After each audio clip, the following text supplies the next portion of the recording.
Afternoon. We hope you have enjoyed your lunch today. At least there was lunch. So, an economy that works for people is the subject of the third public session to be held during our Utopia week in Lisbon.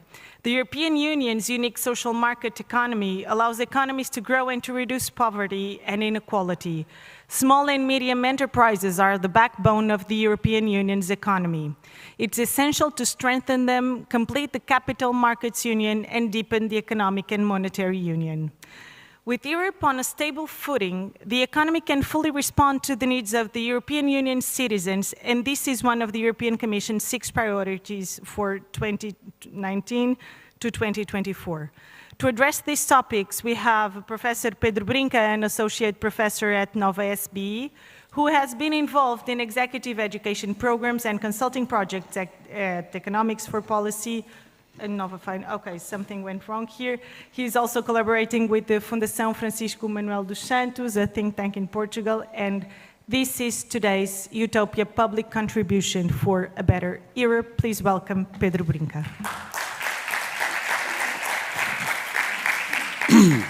Okay, thanks a lot, Sara, for the nice introduction. My name is Pedro. I joined Nova in 2015. I was living in Florence, Italy, at the European University Institute. I got married. My wife was Portuguese. Let's just say that her bargaining power was stronger than mine at the time, so I was the one coming back.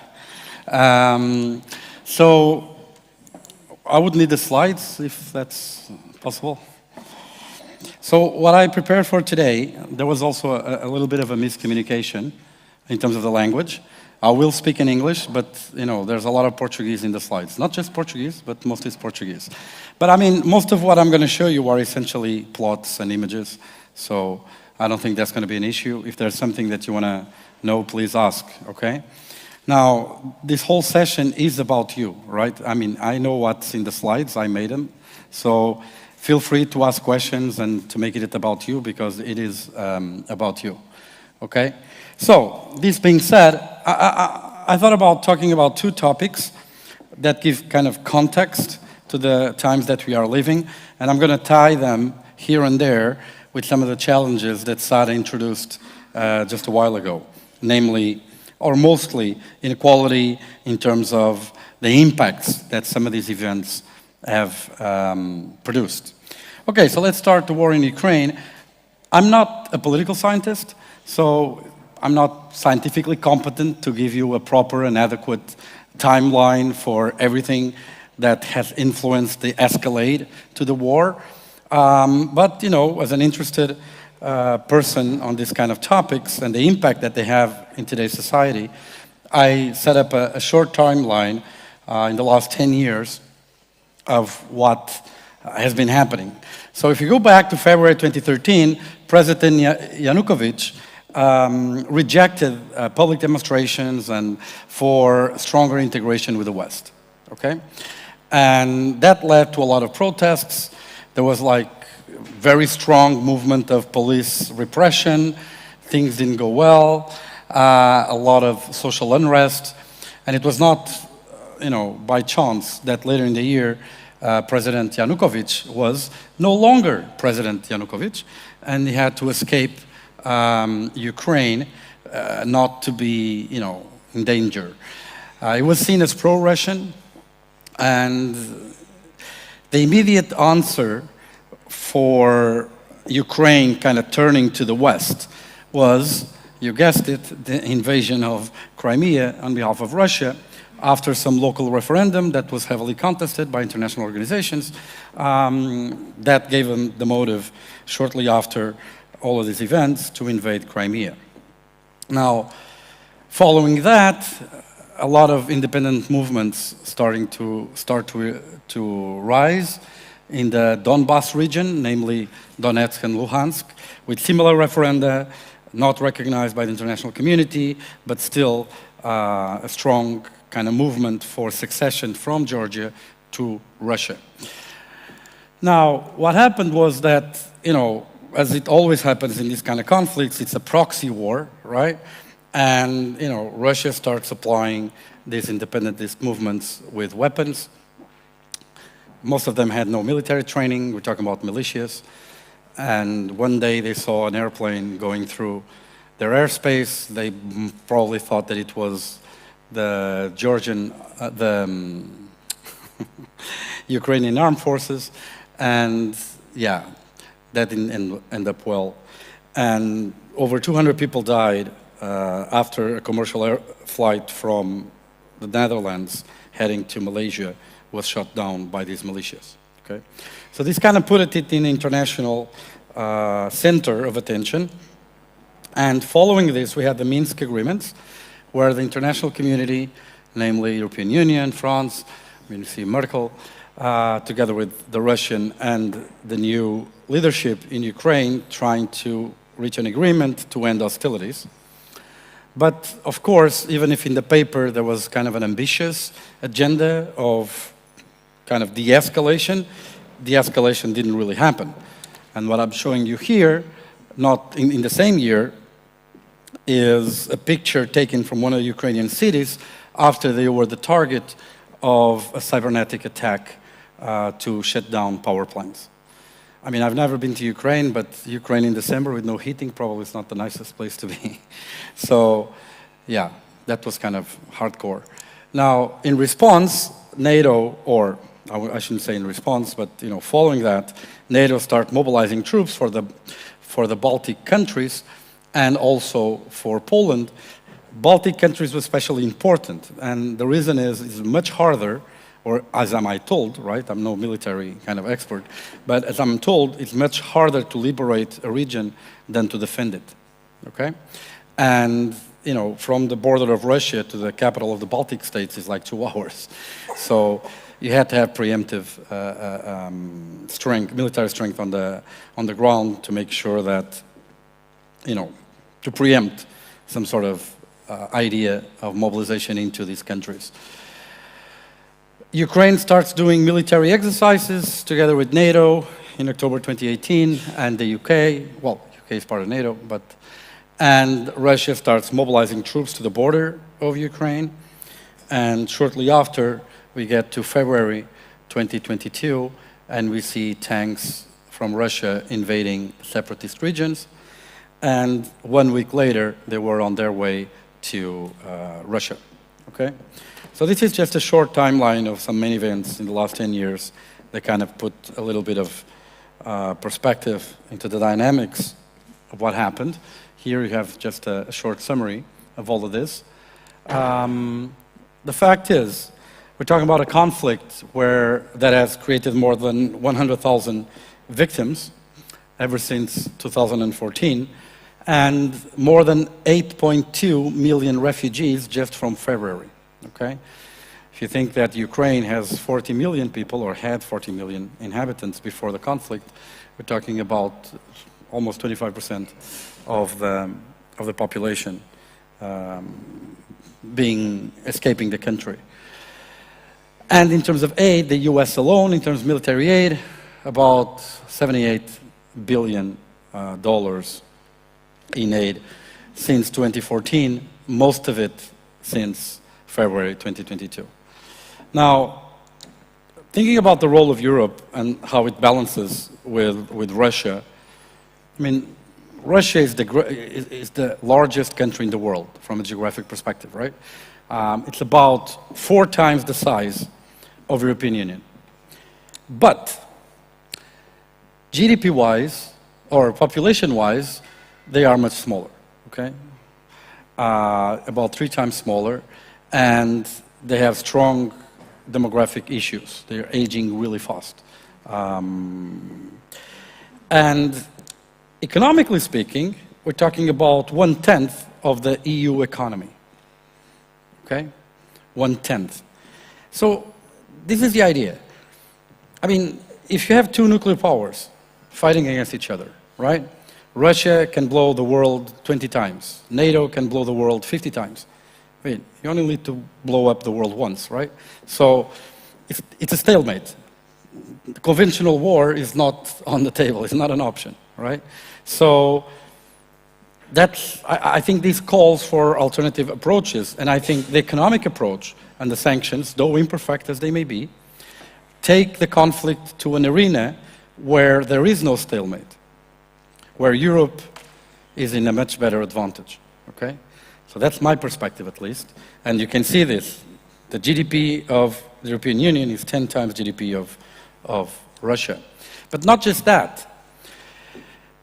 Prior to starting the conflict, the EU represented almost 40% of all international trade of Russia.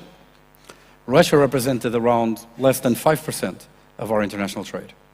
Okay? The kind of stuff that we send, we, European Union, I'm assuming, the kind of stuff that we send to Russia is, to Russia is mainly, machinery, transport equipment, medication, chemics, other manufactured goods. These are all stuff that are very dense from a technological perspective, with high value added, hard to substitute. Okay? What do they send us? Raw materials. Okay? Relatively easier to substitute apart from natural gas, and I'll get there. Okay? And just to give another sense of perspective, we're talking about Europe representing 75% of all foreign direct investment in Russia at the onset of the conflict. Russia represented less than 2% of foreign direct investment in Europe. So the balance that you have on the military front from the fact that you have two nuclear powers confronting themselves completely disappears on the economic landscape. I mean, Russia is a gas station in the middle of the forest, essentially, if you put it in perspective in this context, okay? Military issues aside. And that's why when the war started, okay, right there in February, of course it's a war, and it's a war in the heart of Europe, so stock markets were a little bit jittery. If you look at Dow Jones in the US, he had a decrease, a one-week decrease of 0.5 percentage point. Euronext 100 in Europe had a decrease of about almost 5%. So what was the impact in Russia? Let's see a segment in the news. Сегодня Александр Бутманов, экономист, основатель инвестиционного клуба «Союзники», эксперт по биржевым стратегиям. Александр, здравствуйте. Приветствую, добрый день, не говорю. Да, никто уже сейчас не говорит. Биржевые стратегии сегодня это вообще атовизм или вы еще надеетесь в профессии остаться? В крайнем случае я буду работать Дедом Морозом, как 25 лет назад. Ну, это раз в год только. Ну, Кроме шуток, давайте быстренько я это сделаю. Я передаю привет Сергею Усиченко, который пил 12 лет назад, 13, за смерть фондового рынка. Сегодня я пью газировку. Дорогой фондовый рынок, ты был нам близок, был интересен. Покойся с миром, дорогой товарищ. Я не буду комментировать этот флешмоб, не хочу, потому что я в это верить. So what we saw in Russia was a collapse of the stock market. The stock market index, or the main stock market index, fell to about 40% of its previous value in the first week alone. And basically they closed the stock market to prevent it from falling further. Of course, the stock market eventually reopened. These kind of indexes recovered, but the liquidity and the indexes don't convey the same information they did before. I mean, a lot of companies left Russia, so you can't really compare. So the hit is pretty strong. But of course, I mean, I'm telling you this story about this disproportion of forces between the European Union and Russia on the economic front. But this, of course, is neglecting a major factor, which was natural gas. So at the start of this conflict, European Union imported about 40% of all our natural gas from Russia through mostly Nord Stream 1. Okay? So this left us in a vulnerable position, more so because of the prior history to what had been happening. We had a very strong and ambitious, and rightly so, agenda of decarbonization, switching off from coal and nuclear in some cases. In Germany, they shut down nuclear after the Fukushima events, still with Angela Merkel. And that only increased our dependency of natural gas to cover the deficit for electricity in the European markets. Okay?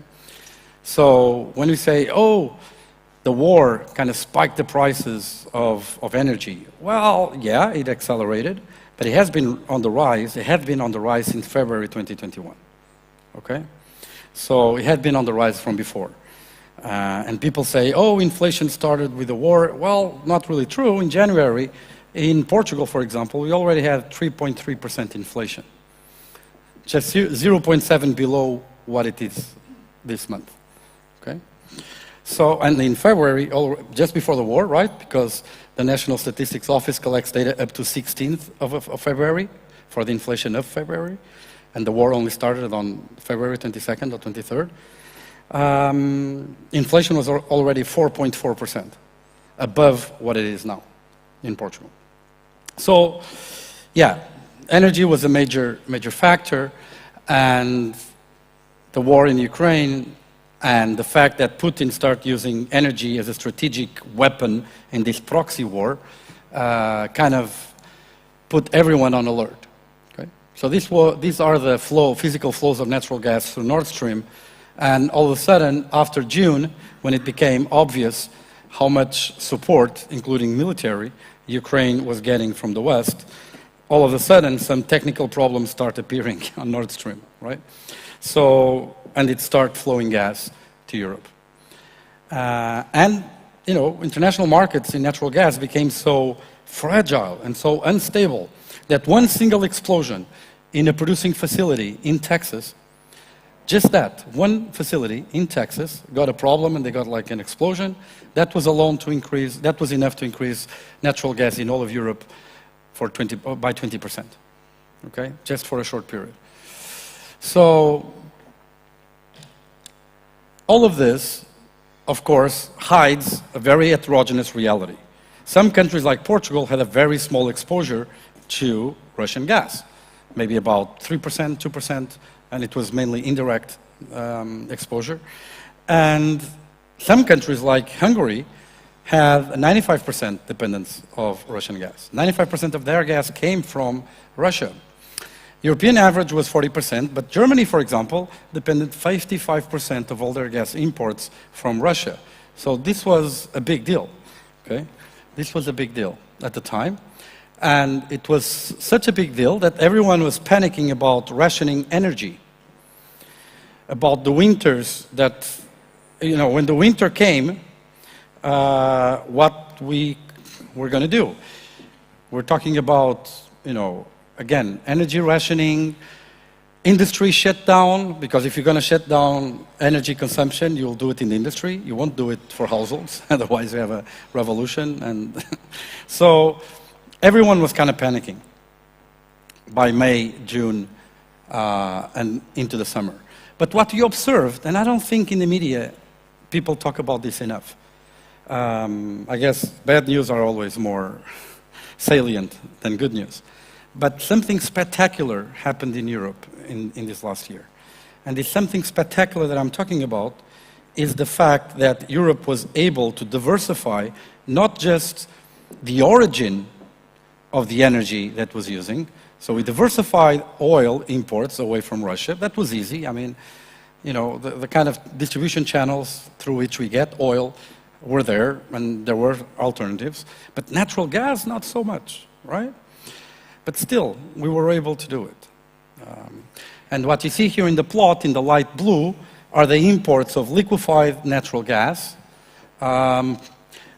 vis-a-vis, the flows into Europe of liquefied natural gas, like the boats that you see in the picture, vis-a-vis the imports of gas from Russia in dark blue. Okay?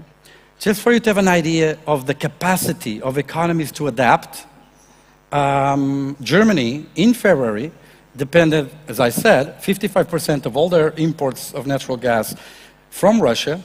They started a very ambitious program of adapting the ports in the North Sea to receive liquefied natural gas from Norway, from Qatar, from the US.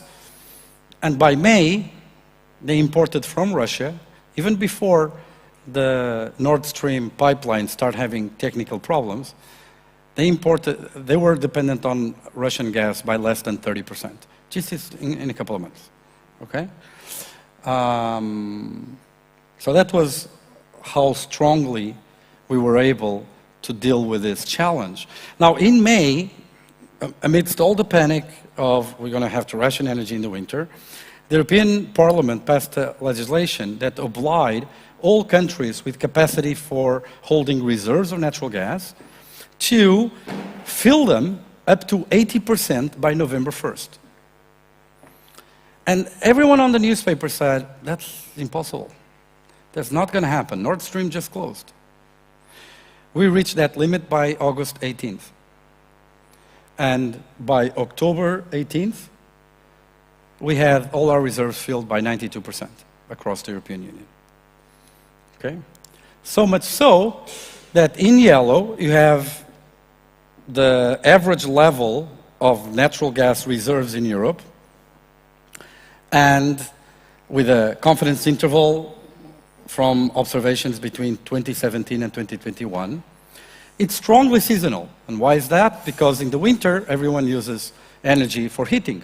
That's the main reason.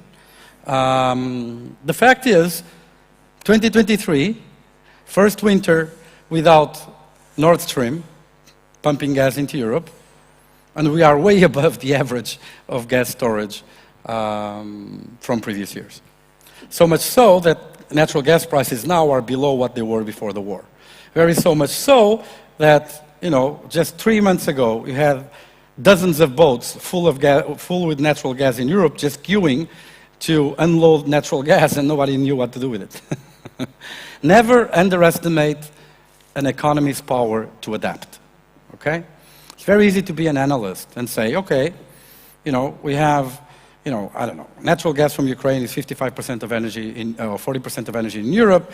You take down natural gas from Russia, all of a sudden we have half the energy in Europe. Not quite. People respond to incentives, okay? And people adapt. And that's what we've shown. Extraordinary resilience and capacity to adaptation, diversifying both the origin of the energy, but also the type of energy. All of a sudden we were converting ovens that use natural gas to diesel, okay? All of a sudden, some companies were relocating physically production facilities to geographies where gas supply wasn't an issue. All of a sudden, the Russian gas was no longer relevant. Okay? So I would say this is quite a big achievement that Europe managed to achieve, for which people don't give enough credit. We were making predictions that Germany would contract 3 to 10% GDP this year. I mean, they're at 0%. I mean, they slow down, of course, but very far from the catastrophic predictions of 10% contraction. Okay? So I would say this is a big win for Europe and our capacity to mobilize, or for the utopia we're trying to build, right? So, inflation. These two covers aged well, right? So these are the covers of Bloomberg and The Economist in 2019. So if there are two covers that don't age well from magazines, I think these would be strong candidates for the first position. Just a few months later, we were starting to see inflation indeed starting to rise. And as you see, inflation was already strongly on the rise before 2022. So yes, the war kind of put it on steroids, but we're already with an inflation crisis in our hands, mostly driven by a strong climb in energy prices, okay? Now, I know economists don't have a good reputation. I mean, we are credited to have correctly predicted 10 out of the last 3 recessions. But, you know, this time, I guess, we should be given some credit, because every economist kind of predicted that we would have strong inflation in this period. And here are the arguments for it. Well, first, you know, COVID crisis was a sanitary crisis. Unlike 2008, there was nothing wrong with the economy. It was a sanitary crisis. There's some Chinese guy who ate a half-baked bat and then everyone got sick. But, you know, this has nothing to do with the economy, right?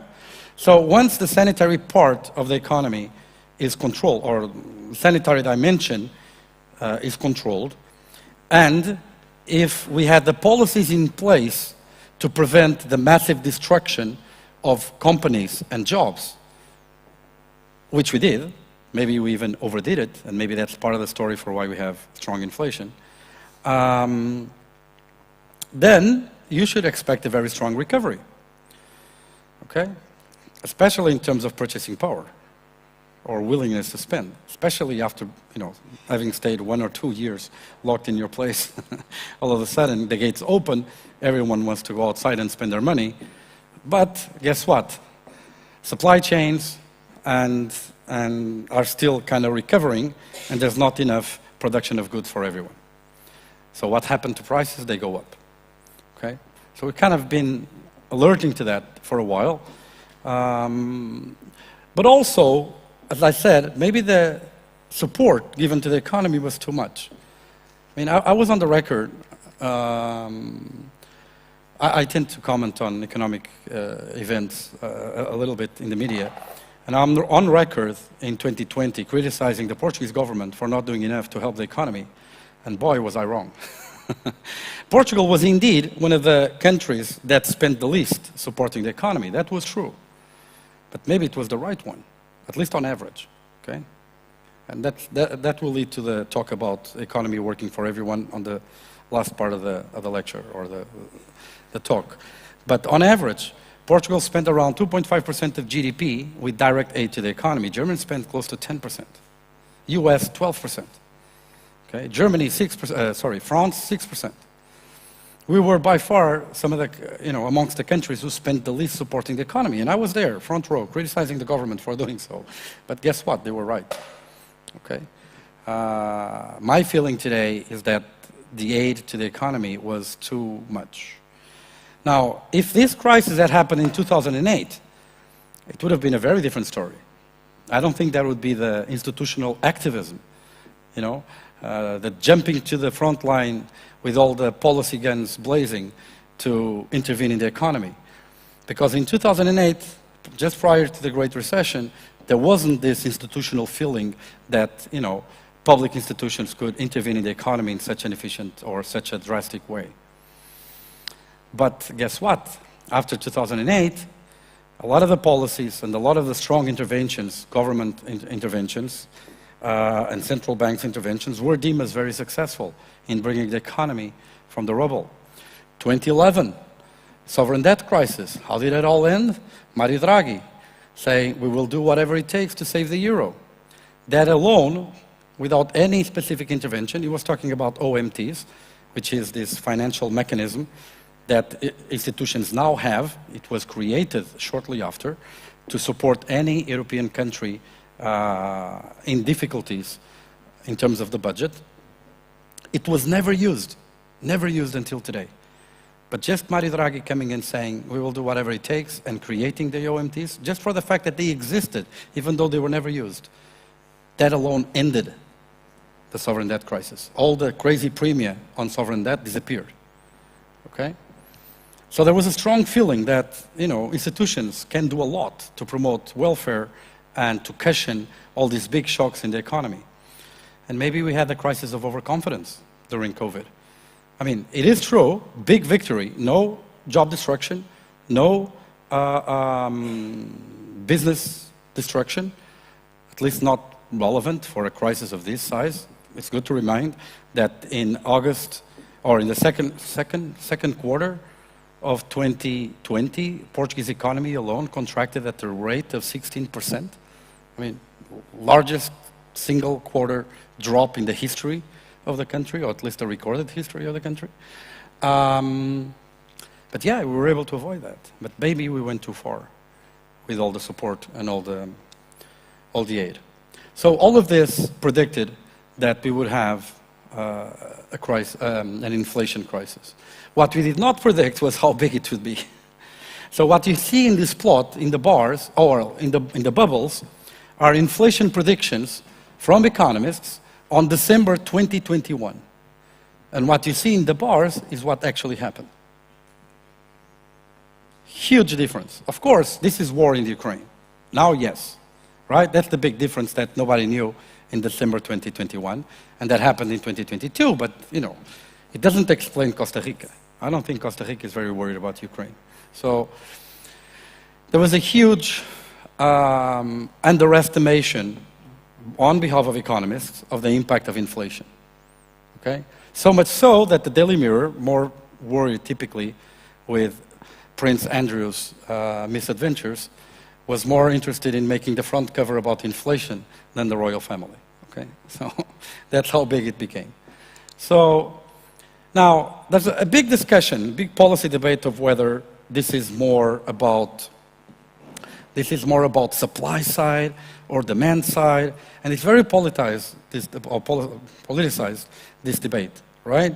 Because if it's a supply side story, raising interest rates to control inflation won't bring more gas from Russia. It won't make shipping containers arriving faster from China. It's a physical kind of technological constraint. Raising interest rates won't be so much of help to deal with that. But if it's a demand side, if you buy into the story that governments and central banks printed too much money and had too large deficits, and that is also part of the story, then yes, raising interest rates is the right policy. And they should have been, they should be raised in order to rein on inflation. But as in everything, there's never a straight answer to most economic questions, right? And it is both supply and demand. And it was supply and demand even before Ukraine, which is the data that you're looking. So this is a paper by some economists from the International Monetary Fund. Per Nicholas, the second one was Niels Jakob, sorry. The second one was my PhD colleague when I studied in Stockholm. And they tried to measure, you know, technically it's a very complicated thing to do, but they tried to do that. And what you see here in black, okay, is the contribution to industrial production fluctuations and then for producer price index fluctuations. So both channels put together, you see on the right panel that inflation was on the rise, correct? The blue lines say how much of it is because people, firms and governments have excessive spending power, and how much of it was lack of the economy's capability to produce goods and services. And as you can see, both factors have a role. Now you could say this is before the war in Ukraine, but here you get after the war in Ukraine started, right? And up to the summer, and this is first one is Eduardo Gonçalves, a former student from Nova. He works at the ECB. So this is an ECB paper where they show that even both in industry and services, and we're talking about industry on the left panel, we're talking about non-energy intensive goods. Okay? Non-energy intensive. So it's not just about energy. What you see is that both the green, supply shocks, and the blue, demand shocks, again, play a role. So it's as much a story about disruptions in supply chains as it was a story of maybe overreaching policy that put too much money on the hands of governments, firms, and people on average. Okay. Now, of course, if you and me, if we have 2 chicken and I eat the 2 of them, I'm going to be very full, you're going to be very hungry. But on average, each one of us ate 1 chicken, right? So averages are what they are, averages. And very often that dimension gets missed. Take inflation, for example. How much is inflation in Portugal? Well, at the beginning of the year, it was, well, at the end of last year, it was around 10%, 7%, 5%, now 4%. But that's an average. That's an average. What were the goods that increased most prices? Well, energy, food, housing. Who spends most of their income on those 3 items? Poor people. So if you look at the inflation rate of poor people, the actual inflation rate, how much prices increased for these people, their inflation rate is way above the inflation rate that comes in the news. Way above. Okay? So there's a very strong redistributionary effect from inflation. And of course, this calls for targeted policies. Okay? And I'm going to talk about those. That will be the end of the lecture. That calls for targeted policies. Of course, let's not be naive. The reason why the ECB raises interest rates is to take purchasing power away from families, from governments, and from firms. Okay? There's no ambiguity in that. But of course, no fight against inflation can justify a family which cannot put food on the table, provide for shelter, or send their kids to school. Those people need to be helped.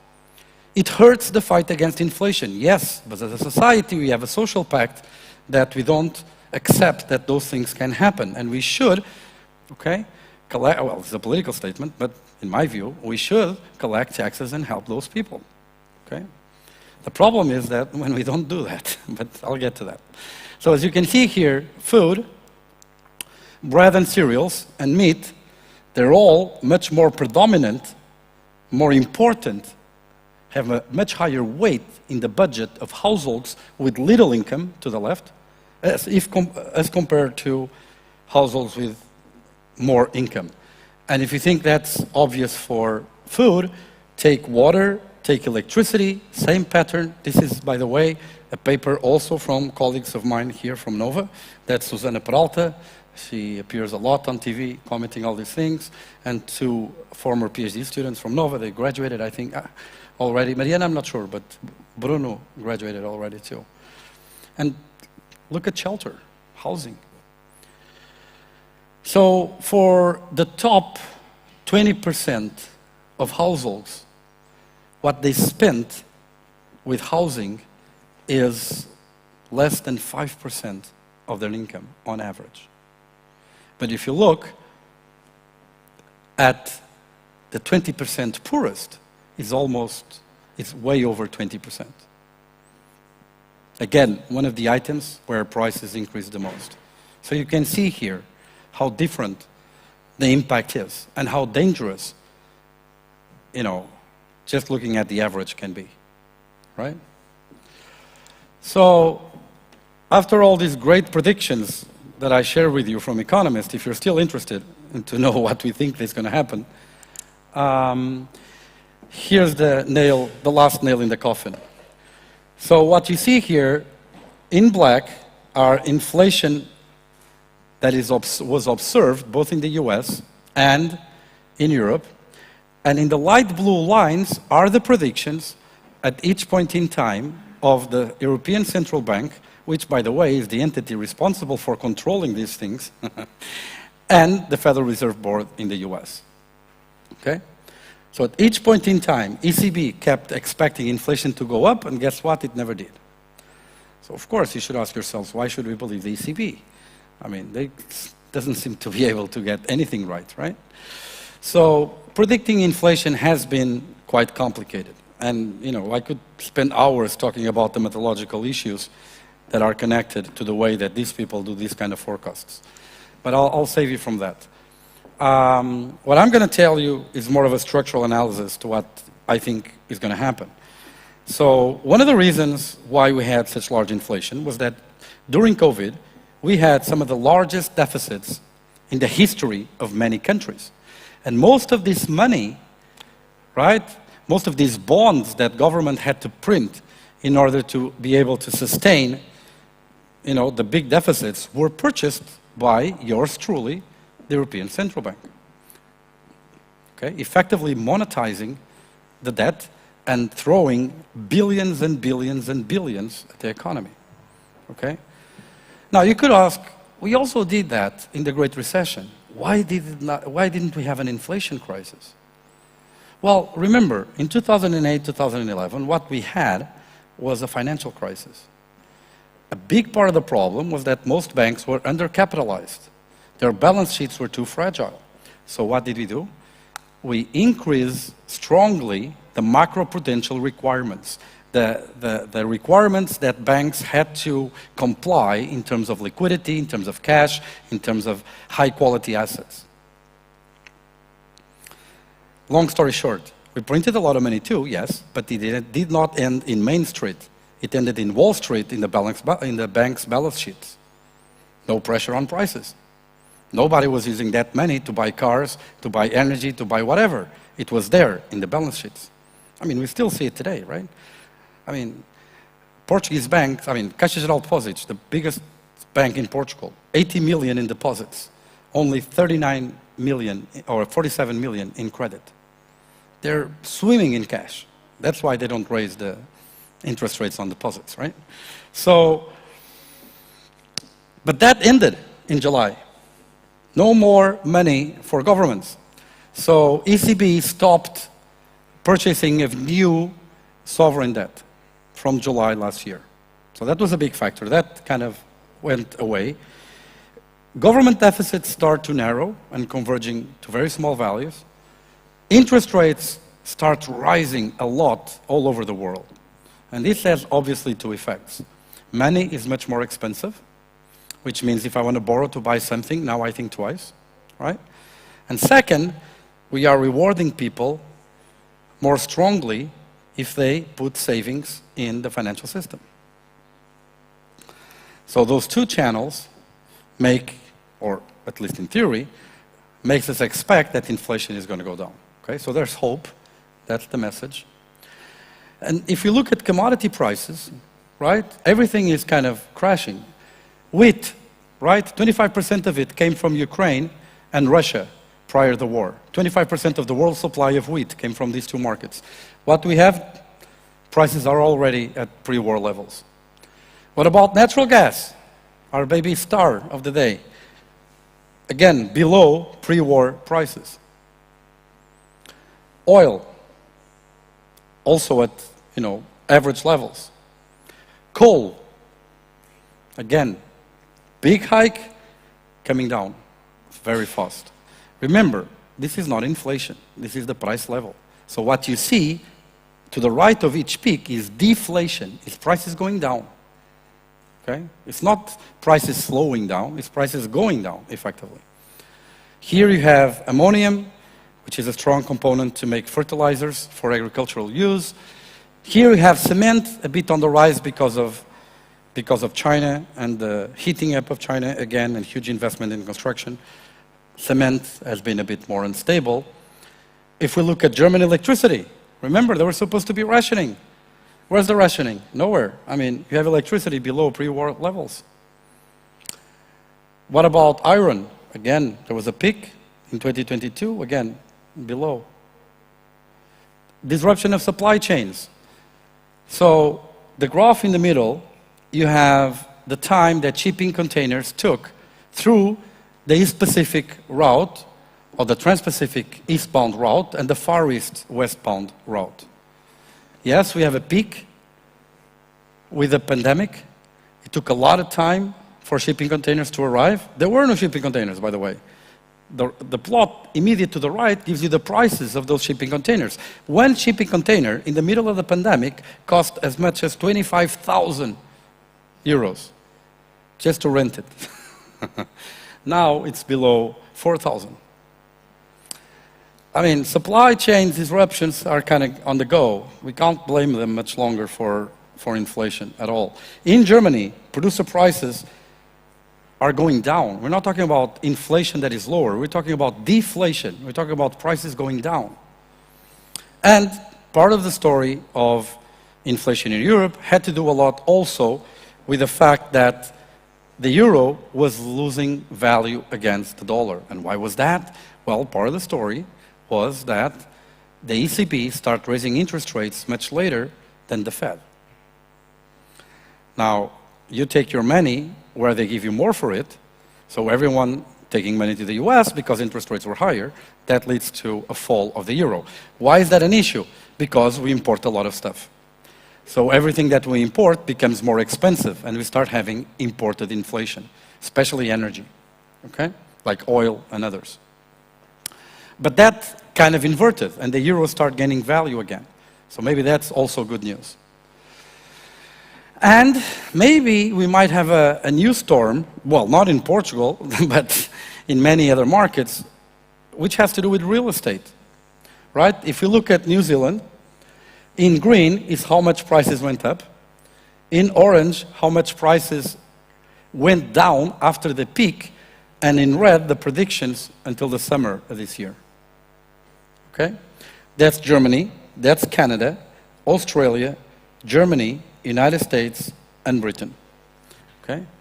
And if you think that the balance sheets of many banks are full of mortgages. Maybe this kind of story, rings a bell. Mortgages, banks, house prices going down, people defaulting, banks getting into trouble. I mean, 2008 is not back, okay? Unlike some of the sneakers from the 80s. But there's a strong kind of fear, or there's a lot of attention being paid to make sure that, these markets are anchored. Now, I want to call your attention for two things here. I'm sorry for being in Portuguese, but actually it's in English. Yeah, that's good. That was fortunate. So, in February, for you guys to have an idea what it means, this hike in interest rates.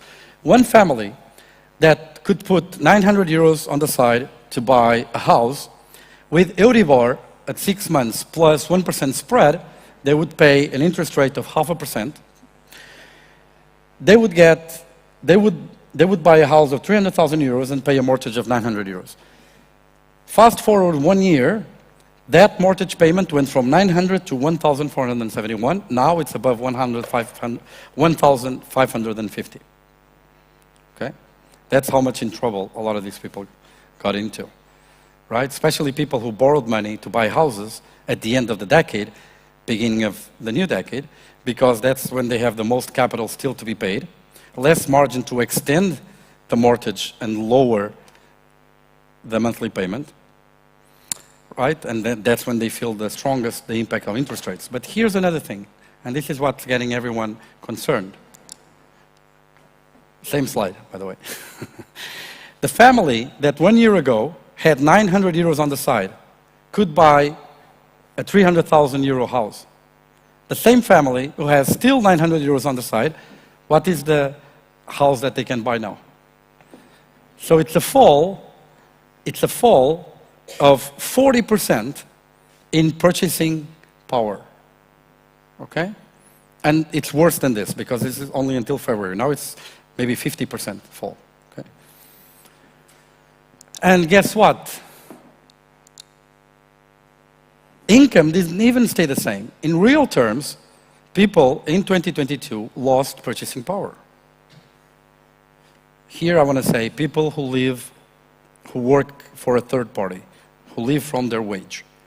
I'm not talking about capital gains, I'm talking about labor earnings, okay? Which is the majority of the population, okay? So not only they are able to buy a much cheaper house with the same amount, they didn't even keep the same amount. And disposable income explains 40% of all variation in house prices across developed economies. 40% is explained by disposable income. So if it contracted about to the tune of 40 or 50%, you understand why a lot of people are scared of the real estate markets, right? So Portugal is an extraordinary country. So even with, it goes completely against the trend. I mean, it would take 2 hours for us to understand why. And you don't want to know, I can tell you. But in Portugal, the supply of housing fell in the beginning of the year around, or in the last quarter of 2022 alone, fell close to 20%. Okay? This, at least in Portugal, is one of the reasons why prices are not going down, because supply of new houses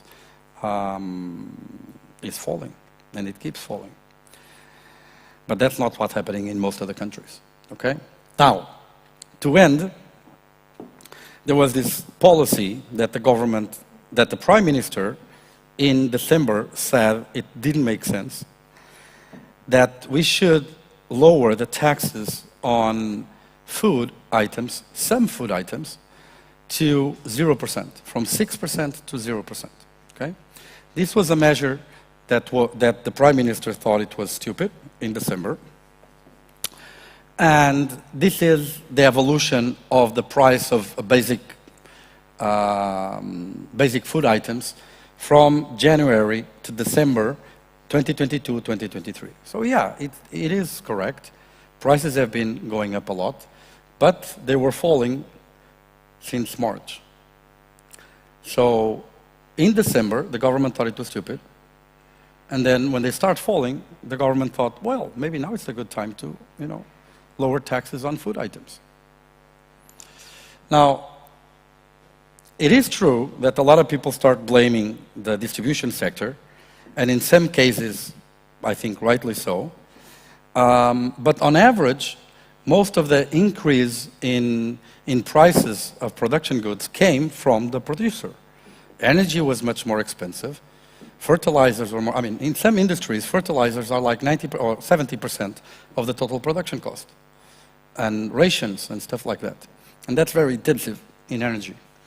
Okay? So most of the increase in prices came from the production sector, not the distribution.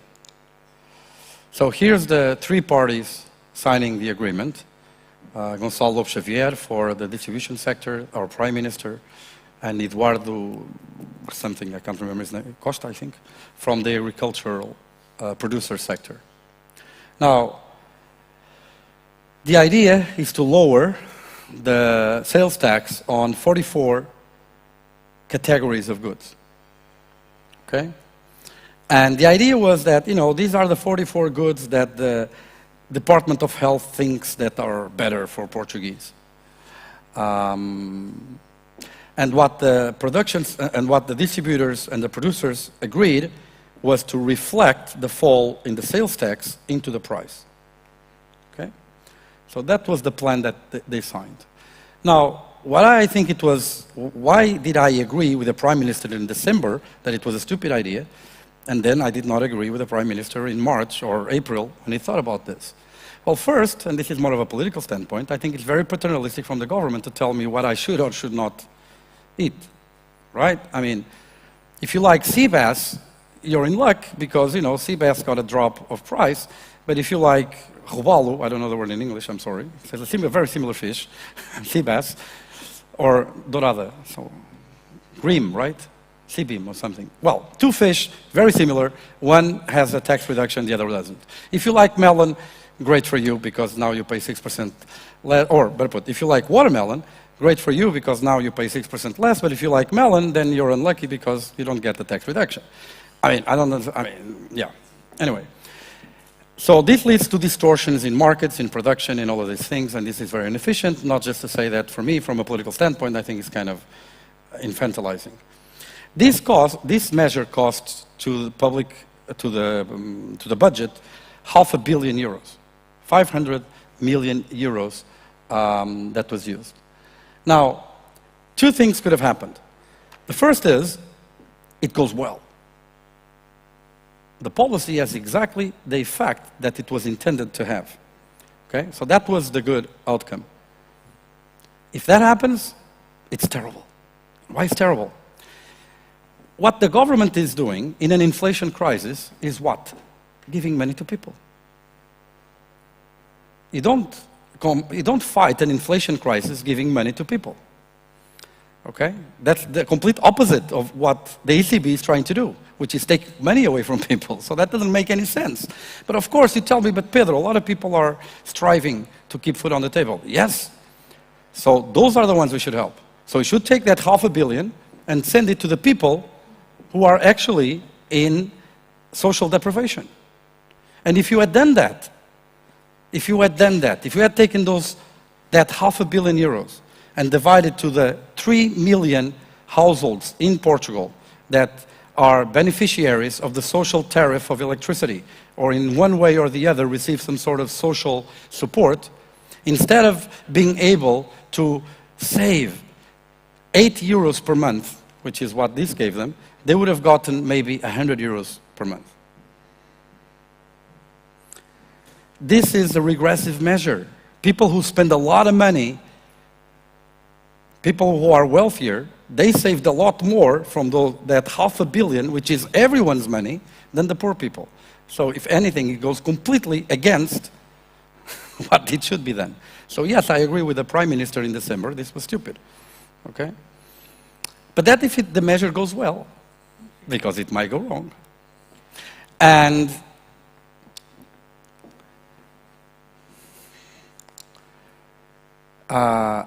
if the 6% drop in the tax would correspond to a 6% drop in the price, that was the good scenario, which was still bad because it's a regressive measure and it's completely stupid in inflation. But what the literature says is that it's very seldomly the case. Most often what happens is part of those 6% is going to be opportunistically grabbed by either the distribution or the producer. Every cent of those 6% which is not reflected in the price is money from everyone going to the pockets of the distribution, which is having record profits, and the producers, which are not having record profits, but still. So this is what happened in Spain when they did that, from December to January. In some goods, okay, you had a high pass-through. A drop in the tax led to a proportional drop in the price. But in some goods, very low. In oil, food oils, it was what? 40%. So tax goes down by 6, prices go down by 2. The difference, pockets for the distribution. Okay? But don't take just Spain. Look at Finland. So the government in Finland some years ago decided to lower the value-added tax on hairdressers, but not on beauty salons. Go figure, had no idea. I mean, they did have a female prime minister, so maybe she had some leverage on that. I don't know. So this gave us, economists, the perfect ground to do some sort of natural experiment. So I'm saying the authors, followed how prices evolved and compared between beauty salons and hairdressers, which are in very similar markets, right? And guess what? Well, first, the value-added tax dropped 14%, right? The elimination of the value-added tax was 14% down. Prices only went down by 7%. So half of it did not go to the consumer, stayed in the hairdressers. But it got worse, because over time, that difference became smaller and smaller, to the point that in January 2012, this started in January 27, in January 2012, the difference between the prices in beauty salons and hairdressers was much smaller than the 7% drop at the beginning. And then when they reinstated the value added, when they brought again 14% and equalized just like it was before, what happened? Hairdressers increased the price more than they had increased if there was no temporary cut. So they even made it worse. So that's what the literature is telling us. Okay? So that's why I thought it was very, very stupid.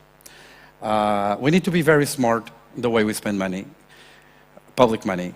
We should not fight ECB's policies. Otherwise, they are raising interest rates. We fight it, giving money to people. Prices don't go down. They raise even more the interest rates, and everyone gets even more in trouble. I mean, but of course, we cannot let people in social deprivation fall into that nightmare, and we need to help those, even if that's counterproductive in terms of inflation. Okay? So, thanks a lot. You know, academics, and I guess most of you are also academics, are people who devote all their lives to know a lot about a very small part of the world. So when anyone shows interest, for us it's Christmas. So I'm very informal. If you want to approach me on social networks or whatever, if you want to sign my YouTube channel, after 1,000 subscribers, I start getting money for each click, so, you know. And yeah, thanks a lot for your patience, and I hope you enjoy it.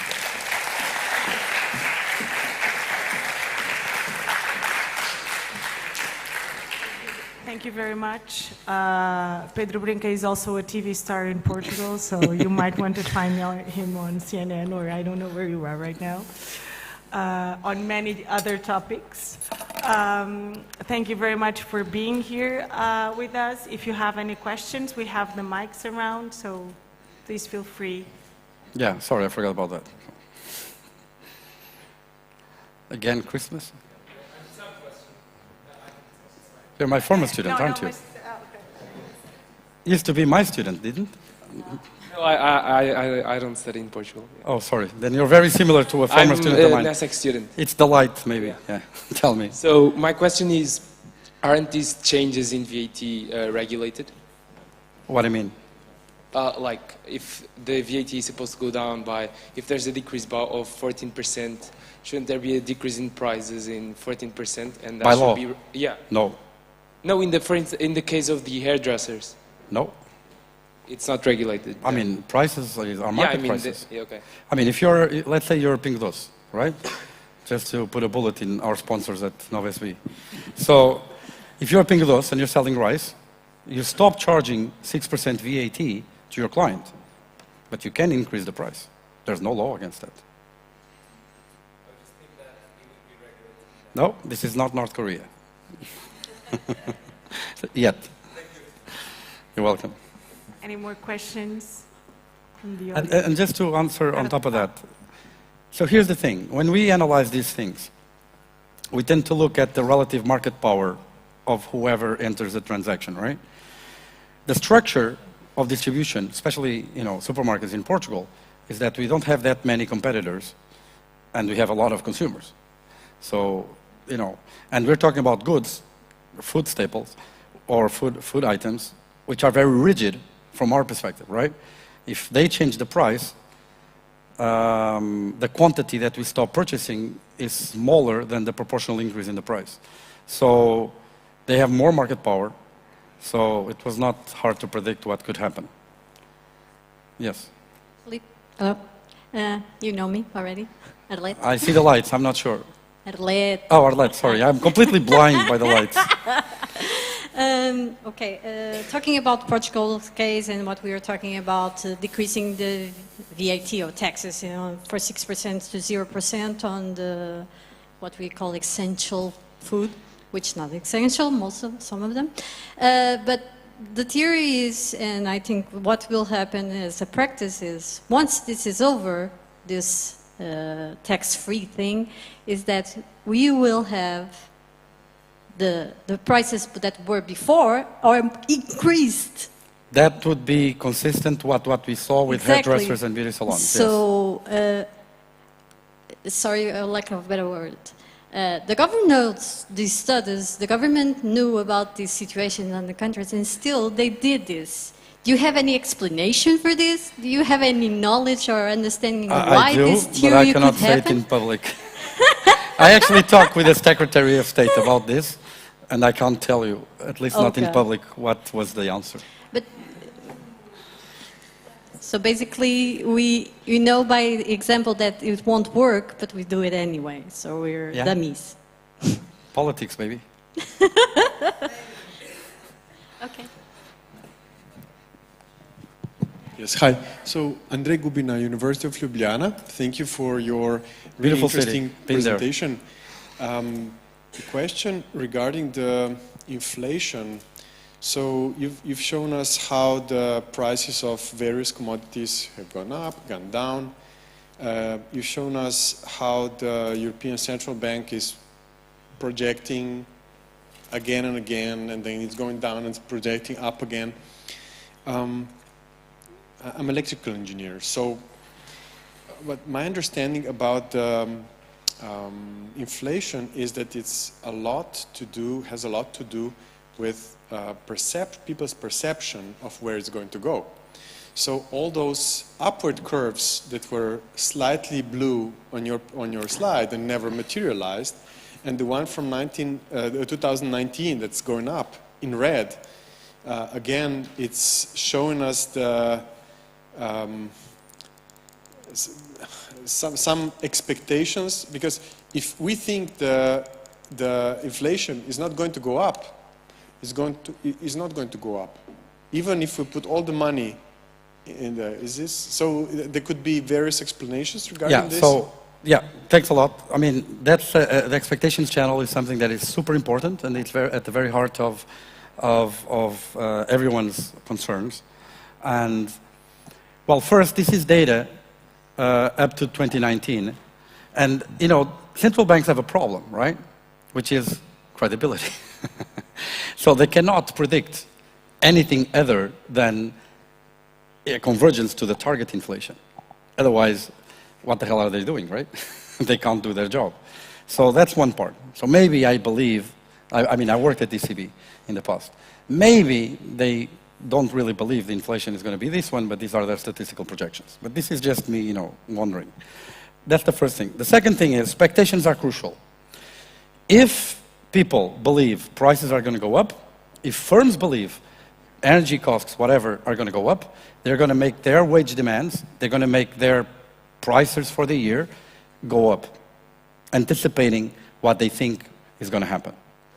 And even if that didn't happen in the first place, this will generate inflation by itself.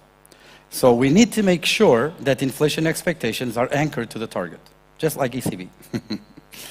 And modern banks, central banks, have been able to do it. So you go to Sweden, who you know, started the inflation rate targeting of 2% in 1993, and by 1997, every single kind of, you know, survey and consultation of expectations was anchored to the 2%. But guess what? In Sweden, inflation for 20 years has been 1.6%. But you ask every Swede, how much is inflation going to be? He's going to tell you 2%. Trust in institutions is crucial. So I think that we are going through an era where people have very strong beliefs in the economic institutions. And that is a capital, a capital of goodwill, and in this case, for sure, that has helped them in their mission. Okay? And if you look at expectations, and we can measure those things, we can compare prices of bonds versus prices of bonds which are indexed to inflation. And then the difference in the price tells us what financial markets think inflation is going to be. So at 2 years horizon, all of these different ways of measuring expectations point to 2% inflation. Yep. So on that dimension, we're safe. Now, the danger is, you know, because economists have been saying that inflation was temporary for a year, 2 years now, right? So some point there's the danger that people stop believing. And then we have a much stronger problem at our hands. So let's hope that doesn't happen. That inflation is going to come down fast enough such that expectations are not an issue. Because we jump over that 2% long-term target, and then we're in an uncharted territory. Or I come from their generation that lived through the hyperinflation before the breakup of Yugoslavia.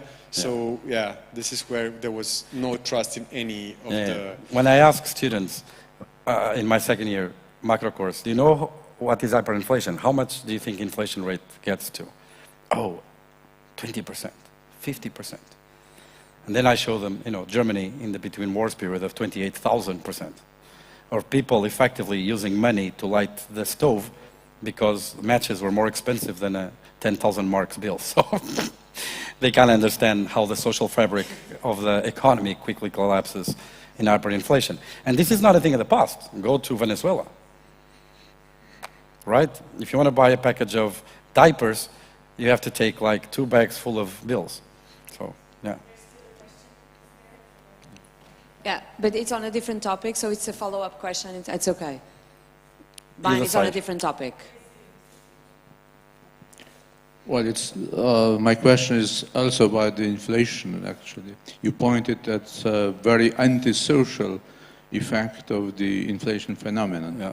Redistributed. My question is, to what extent there is a responsibility of, let's say, monetary policy on the European level for that, because there was a relief in monetary policy, high public spendings during the COVID crisis, and in fact this, I think, was very antisocial if there is an let's say, direct or indirect effect on the inflation.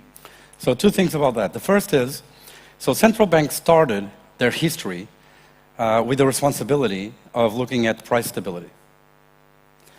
Okay? Actually, that's not 100% correct.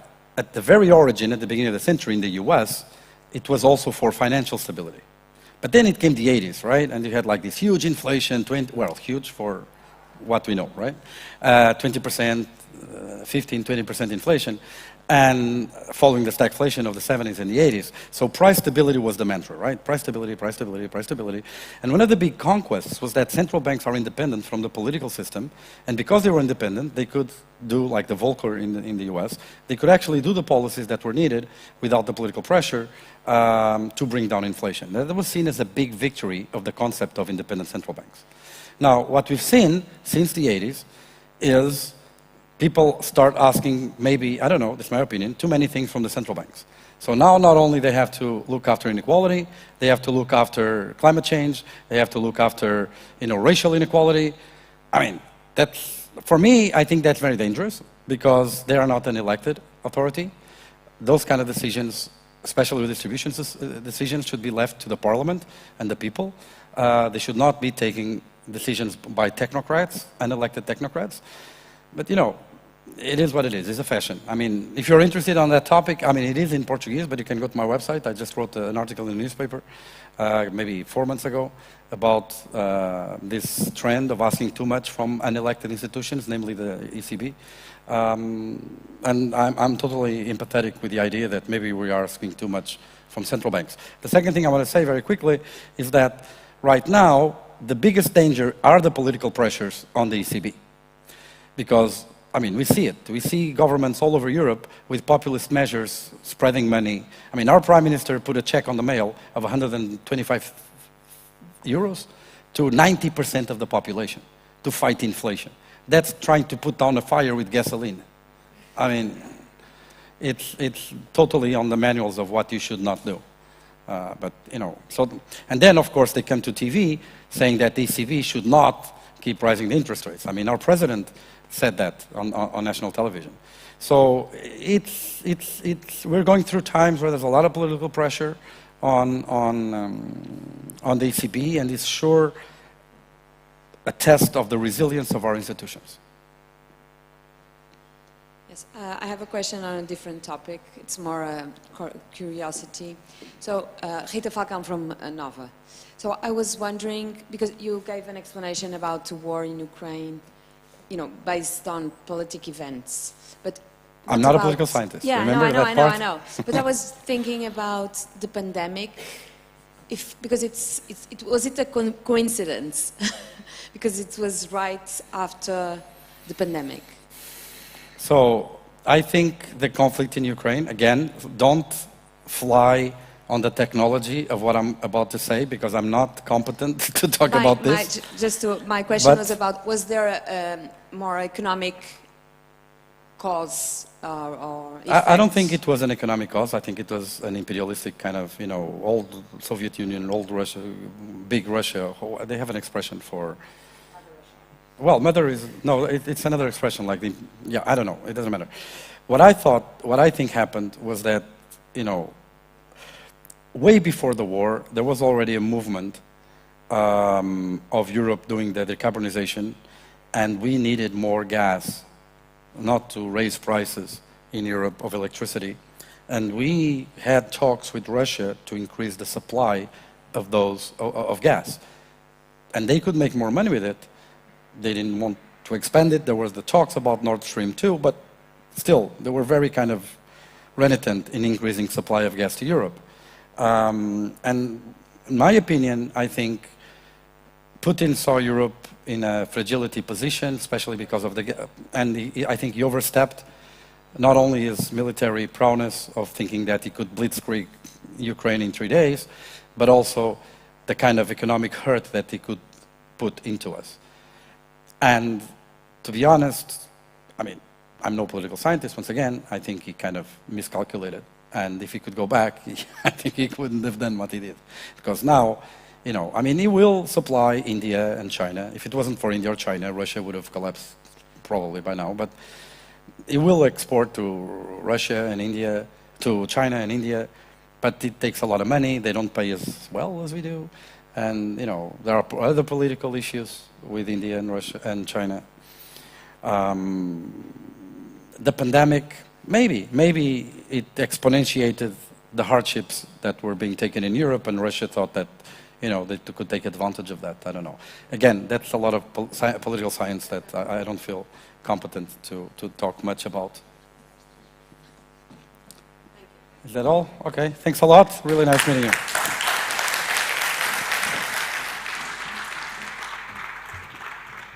So thank you very much. We hope you have enjoyed this session. Tomorrow in the same room from 9 to 1 p.m., from 9 a.m. to 1 p.m., we will have our last keynote session organized with the Network of Women in Diplomacy, with the presence of the Ministry of Foreign Affairs and many, many members, female members of the Portuguese diplomatic body from South Africa, Belgium, France, and now I can recall the others. So it would be really interesting to count with your presence. And since this, and one special remark, this specific session was the network is doing all the dissemination towards the session, and it's a session in collaboration not with Nova but with Utopia. The logos are there, so it's an important transference or dissemination action from Utopia. So thank you very much for your presence once again.